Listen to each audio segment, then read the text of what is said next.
बरं माझ्याविषयी माझ्या माघारी बोलतात लोकांजवळ, मी पुढे जातोय ना माझा माझा, का पोटात यांच्याकडं?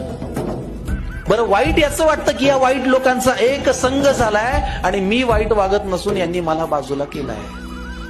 आई म्हणाली, बाळा तुला माझा प्रश्नच नाही कळला, मी तुला काय झालं म्हणाले, तू त्यांचा त्रास सांगितला. सोडून दे ना तुझ्यावरती ते रुसतायत का हसतायत, कारण तुला पूर्ण करायची स्वप्न ही तुझ्याच डोळ्यांना दिसतायत. त्यामुळे तुझ्या अपयशाची लोक पाहतायत ती सगळी स्वप्ने खोटी कर. तुझ्या अपयशाची लोक पाहतायत ती सगळी स्वप्ने खोटी कर. दुसऱ्यांची रेघ पुसण्यापेक्षा तू स्वतःची मोठी कर. आणि हे केलंस तर तुझं खरंच काही अडणार नाही. आणि आई आजही तेच म्हणेल, माझ्या बाळाचं वाईट काही घडणार नाही. आईच्या तोंडी देवाचा साक्षात्कार घडला आणि तिने लावलेल्या दिव्याचा लख प्रकाश पडला. तिने लावलेल्या दिव्याचा लख प्रकाश